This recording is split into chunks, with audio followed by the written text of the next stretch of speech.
This channel does not promote any violent, harmful, or illegal activities. All content provided by this channel is meant for an educational purpose only. আটকে থাকা 3 কর্মীর মৃত্যু হয়েছে বলে এখনো পর্যন্ত নিশ্চিত করা হয়েছে। গতকাল রাতে ভয়ানকভাবে আগুন ছড়িয়ে যায় এবং তখনই ডিউটিতে ছিলেন এই 3 জন। ভিতরে আটকে পড়েন। রাত 3টের সময় বাড়ির সদস্যদের সঙ্গে কথা বলেন এবং তারা বলেন যে তাদের দম বন্ধ হয়ে আসছে, তাদেরকে সাহায্য করার জন্য এই মুহূর্তে নিশ্চিত করা হয়েছে যে এই 3 জনের মৃত্যু হয়েছে। আমার সঙ্গে রয়েছেন আমার সহকর্মী সুজয়। সুজয়, তুমি সকাল থেকে সেখানকার প্রত্যেকটা মুহূর্তে আপডেট তুলে ধরছো। এখনো পর্যন্ত গুদামের ভিতরের যে আগুন ছিল সেই আগুন কি নিয়ন্ত্রণে আনা সম্ভব হয়েছে? আর তোমার কাছে কি কি আপডেট রয়েছে? কস্ট কে কস্ট দিয়েই বিট করো with Great Eastern trading companies cost to cost offer. Cost to cost মানে সমস্ত টপ ব্র্যান্ডের TV, fridge, AC, washing machine একদম কস্ট প্রাইসে, সাথে 0% ডাউন পেমেন্ট, 2 ইএমআইস অফ আর 36 মান্থস ইএমআই। সিরিয়াসলি? হ্যাঁ, সঙ্গে 26,000 টাকা অবধি ক্যাশব্যাকও। রিপাবলিক ডে শপিং এর পারফেক্ট টাইম এটাই boss. Great Eastern, we serve you the best. দেখো যে মোমো কারখানার যে গোডাউন, সেই গোডাউনে এখনো পর্যন্ত মূল যে উৎসস্থল সেখানে দমকল কর্মীরা এখনো পৌঁছতে পারেননি। আমার সহকর্মী রজত তাকে তোমাকে দেখো একদম কাছ থেকে সেই ছবিটা যতটা সম্ভব দেখানোর চেষ্টা করছে। বিভৎসতা দেখে তুমি বুঝতে পারবে যে কি অবস্থা হয়েছে এবং এই যে ডাই করা অংশটা এইখানেই কিন্তু সেই মোমোর যেগুলি রয়েছে মোমো রাখা হতো। সামনে দেখো সাদা অংশটি পাবে, এটাও কিন্তু এক ধরনের বিশেষ অতি দাহ্য একটা পদার্থ হিসেবে ব্যবহার করা হতো। তার পাশাপাশি যেহেতু মোমো এখানে গোডাউন হিসাবে ব্যবহার করা হতো, সেজন্য প্রচুর কাগজ রয়েছে যেগুলিকে সাধারণত র্যাপিংয়ের কাজ করা হতো এবং অর্থাৎ যেগুলিতে বাক্স করে বিক্রি করা হতো। জায়গায় জায়গায় তুমি দেখবে ডাই করে এরকম রাখা রয়েছে। তার পাশাপাশি ঠান্ডা পানীয়ের সামগ্রীও রয়েছে এবং সহকর্মী রজতকে বলবো, দেখো যে টিনের চালটি, অর্থাৎ এই যে বিশাল যে কারখানা তার টিনের চালটি কিন্তু সম্পূর্ণভাবে ভেঙে পড়েছে এবং এই ভেঙে পড়ার জন্য দমকল কর্মীদেরকে কাজে বেশ কিছুটা সমস্যায় পড়তে হয়েছে। এবং এই দিকে সহকর্মী রজতকে বলবো একটু এদিকে ছবিটা দেখানোর জন্য। দেখতে পাবে যে এখানেও কিন্তু ওই কারখানায় যাওয়ার একটা রাস্তা রয়েছে এবং পাশের যে ডেকোরেটার্সের গোডাউনের যারা কর্মী তারা সাধারণত এই পথ দিয়ে যাতায়াত করতেন। আপনার কি এখানে আছেন বা কাজ করেন? ভাই। হ্যাঁ ভাই ভাই কি কাজ করতেন? কোথায় এখন ভাই? পাচ্ছি না, বুঝে পাওয়া যাচ্ছে না। কি নাম ভাই? পঙ্কজ হালদার। পঙ্কজ হালদার, মানে যিনি যার বাইক ওখানে পড়ে রয়েছে। ভাই কাকে ফোন করেছিল আপনাকে? না না, বৌমা। পুলিশ বা দমকল কিছু জানালো? না, ওই জিজ্ঞেস করছি বারবার, বলছে এখন কিছু জানাতে পারছি না আমরা। স্বাভাবিকভাবে বুঝতে পারছো সময়ের সঙ্গে সঙ্গে উদ্বেগ বাড়ছে। পঙ্কজ হালদারের দাদার সঙ্গে কথা বললাম, এখনো পর্যন্ত কিন্তু পুলিশের তরফ থেকে তাদেরকে কিছু জানানো হয়নি, দমকলের তরফ থেকেও তাদের কিছু জানা যায়নি। অর্থাৎ তারা কোনো সদুত্তর পাচ্ছেন না। অর্থাৎ তারাও কার্যত সময়ের সঙ্গে সঙ্গে অসহায়তা তাদের বাড়ছে যে প্রিয়জন তারা কোথায় রয়েছে, কি অবস্থায় রয়েছে।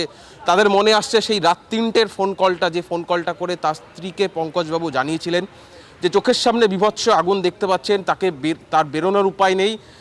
তার স্ত্রীর কাছে তার আর্তনাদ ছিল, তার স্ত্রীর কাছে তিনি সাহায্য করেছিলেন তাকে প্রাণে বাঁচানো, তার কারণ প্রাণ ভয়ে ভুগছিলেন তিনি। কিন্তু সেই মানুষটার কি হলো, রাত 3টের পর থেকে এখনো পর্যন্ত ঘড়ির কাঁটায় প্রায় 12টা বাজতে চলেছে, এখনো পর্যন্ত পঙ্কজ হালদার এবং তার যে সহকর্মীরা তাদের কোনো খোঁজ এই যে গোডাউন, এই গোডাউনের ভেতর থেকে আসেনি। আমার সহকর্মী রজত ছবিটা দেখাবে। ফলে সময়ের সঙ্গে সঙ্গে মানুষ কোথাও একটা যেন তাদের মধ্যে আরো হতাশা চেপে বসছে, আরো দুশ্চিন্তা চেপে বসছে যে প্রিয়জনের কি হয়েছে তারা সেই খোঁজ পাচ্ছেন না। দমকল তারা মরিয়ার চেষ্টা চালাচ্ছে, তারা মূল যে আগুনের আত্মীয় পরিজন তারাও সেখানে আসছেন, ভিড় করছেন, তারা খোঁজ খবর নেওয়ার চেষ্টা করছেন যে মানুষটার সঙ্গে রাত 3টে অবধি কথা হয়েছে সেই মানুষটা কোথায়। কারণ একজনের ফোন রিং হচ্ছিল, শেষ পাওয়া খবরে আমরা জানতে পারছিলাম বাকিদের ফোন সুইচ অফ।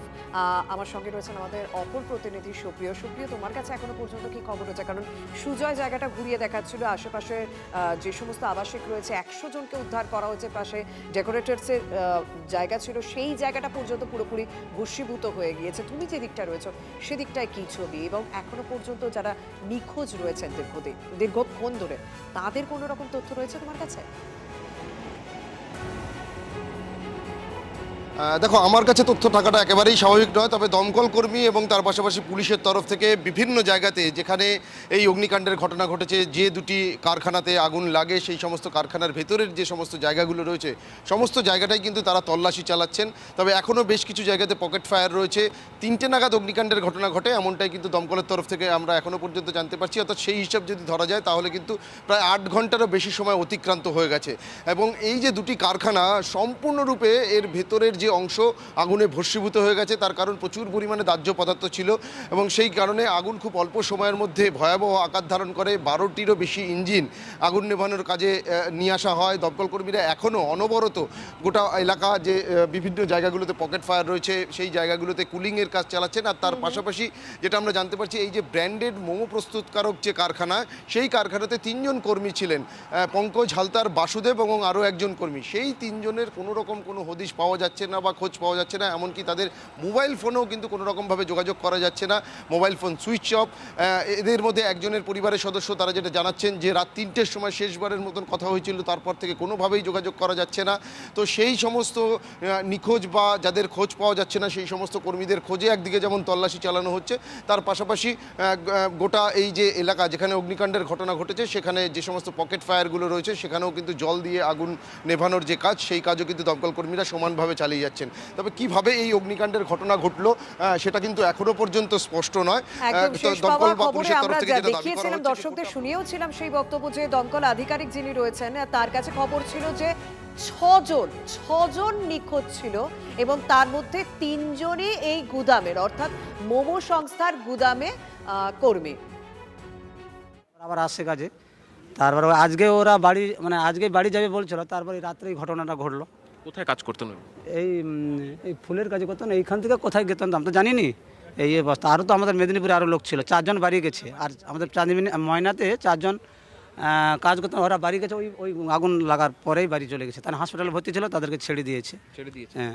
কজন হসপিটাল? 4 জন। 4 জন ছিল। তো এখানে আপনার জামাইবাবু এখানে আছে সেটা কি করে বুঝলেন? আমরা মানে আমার ছেলে ছিল কাজে, এই ছেলে এই কাজে ছিল, ও বাড়ি গেছিল। এই যে ব্যাপার। আপনার নাম? আমার নাম মদন সাউ, বাড়ি চাঁদিবিনা। আপনার কি মানে না, ওনার কে আছে আপনার এখানে? আমার এখানে কাকু আছে। কি নাম? গুরুপদ সাউ। আচ্ছা, উনি এখানে কি মোমো কারখানায় কাজ করতেন? না, এখানে ফুলের কাজ করতে, ডেকোরেশন। কালকে এসেছিলেন এখানে? আমার কাকা 8 দিন ধরে আছে এখানে কাজ করতে। তো কালকে রাতে কথা হয়েছে কিছু? হ্যাঁ, কথা বাড়ির সঙ্গে হয়েছে। আমার কাকিমা বলে ফোন করছিলাম, কাকিমার সঙ্গে কথা হয়েছে। কখন?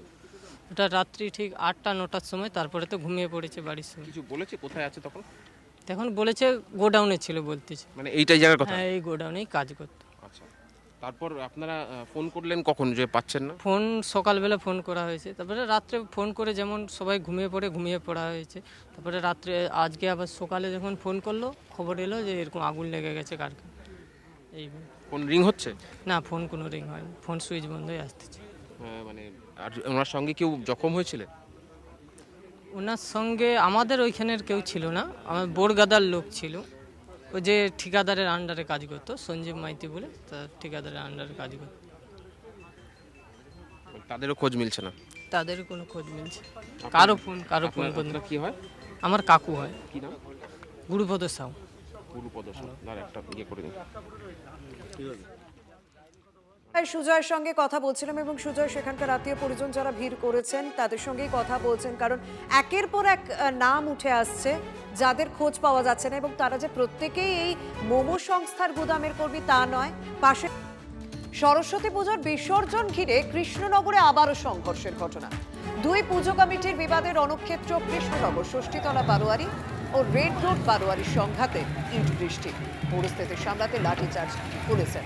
আমার সঙ্গে রয়েছেন সহকর্মী মহাদেব। জগদ্ধাত্রী পুজোর ভাসানের সময়ও এরকম একটা পরিস্থিতি দেখেছিলাম সেই কৃষ্ণনগরে। আবার সরস্বতী পুজোয় মানে পুলিশ প্রশাসনের পক্ষ থেকে কি যথেষ্ট ব্যবস্থা নেওয়া হয় না? দেখো, পুলিশ প্রশাসনের পক্ষ থেকে ব্যবস্থা নেওয়া হলেও মাঝে মধ্যে যেটা লক্ষ্য করা যায় যে মূলত বলা যেতে পারে কৃষ্ণনগরের এই নির্বাচন প্রক্রিয়াকে কেন্দ্র করে কিন্তু উত্তেজনা তৈরি হয়ে যায়। দুটি বারোয়ারির মধ্যে বিবাদ, আর সেই বিবাদকে কেন্দ্র করে রীতিমতো ইট বৃষ্টি হয়। বিগত দিনে আমরা একাধিক পুজো মণ্ডপগুলির নির্বাচনী প্রক্রিয়াতে দেখলাম পুজোর ক্ষেত্রে যে একই ধরনের সেই দুটি বারোয়ারির মধ্যে তাদের বিবাদ, আর বিবাদকে কেন্দ্র করে তুল কালাম কাণ্ড। এক্ষেত্রে চামুটি ঘটনা, পরে পরিস্থিতি নিয়ন্ত্রণে আসে কোতোয়ালি থানা পুলিশ। যদি তাকে এই ঘটনায় বেশ কয়েকজনকে আটক করে এখনো পর্যন্ত জিজ্ঞাসাবাদ চলছে। ধন্যবাদ মহাদেব। দুজনকে আটক করা হয়েছে এবং গতকাল যখন এই পরিস্থিতি উত্তপ্ত হয়ে ওঠে তখন পুলিশ লাঠিচার্জ করে পরিস্থিতি সামাল দেওয়ার চেষ্টা করে। ষষ্ঠীতলা বারোয়ারি এবং রেড রোড বারোয়ারির সংঘাতে ইট বৃষ্টি।